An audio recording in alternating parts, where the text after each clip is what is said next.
জাতীয় সড়কের এক পাশে ফরিদপুর পুলিশ ফাঁড়ি আর অন্য পাশে অনলাইন ডেলিভারি সংস্থার অফিস। ক্যাশ অন ডেলিভারির টাকা থাকে সংস্থার অফিসে। সেই দিনও 2.5 লক্ষ টাকা রাখা হয়েছিল পরের দিন ব্যাংকে জমা দেওয়ার জন্য অফিসের ক্যাশ বাক্সে। সুযোগ বুঝে সেই রাতেই ডেলিভারি সংস্থার অফিসের দরজা ভেঙে ভেতরে ঢুকে ক্যাশ বাক্স ভাঙল সে। তারপরে 2.5 লক্ষ টাকা পকেটে ভরে সিসিটিভি ক্যামেরা ভেঙে পালিয়ে গেল। চলতি মাসের 19 তারিখ রাতের অন্ধকারের ঘটনা 20 তারিখ সকালে প্রকাশ্যে আসতে ছড়িয়ে যায় চাঞ্চল্য। সিসিটিভি ক্যামেরা শেষ মুহূর্তে ভাঙলেও দরজা ভেঙে ঢোকা এবং চুরি করার মুহূর্তের ফুটেজ থেকেই গেল মেশিনে। চুরি করছে ডেলিভারি সংস্থার গাড়ির চালক রাজু বাউরি। সেই ফুটেজে চোরকে দেখতেই চোখ কপালে উঠে অনলাইন ডেলিভারি সংস্থার কর্মীদের। দুর্গাপুর থানায় দায়ের করা হয় অভিযোগ। তদন্তের ভিত্তিতেই 20 তারিখে রাতে দুর্গাপুরের নাগার্জুন এলাকা থেকে রাজু বাউরিকে গ্রেপ্তার করে পুলিশ। উদ্ধার হয় নগদ 2.5 লক্ষ টাকাও। শুক্রবার পুলিশি হেফাজত চেয়ে ধৃতকে তোলা হয় দুর্গাপুর মহকুমা আদালতে। দুর্গাপুর থেকে পশ্চিমবঙ্গ রিপোর্ট 99 নিউজ বাংলা।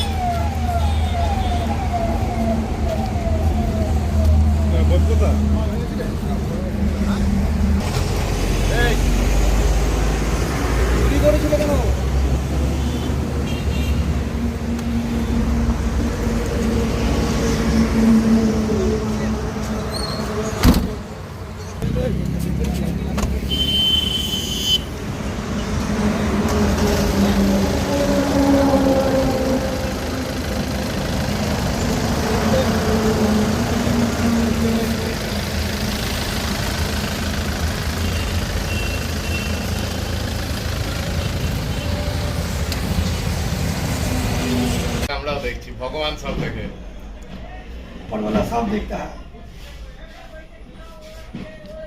হাতেই ধরে নিয়ে গেছে মনে হয় প্লাস্টিক আমাদের ওখানে প্লাস্টিকও ছিল একটা না তোরা প্লাস্টিক রেখেছিস নাকি মানে আমাদের ওখানে একটা প্লাস্টিক ছিল ওই দই বড়া ফই বড়া আছে তো ঘটনাটা আমাদের এখানে ফ্লিপকার্টের গ্রোসারির কাজ হয়। ফ্লিপকার্ট যে গ্রোসারি অনলাইন আছে সেটা এখান থেকে ডেলিভারি হয়। আমাদের প্রতিদিনের যে কালেকশন থাকে সে টাকা রাখা ছিল।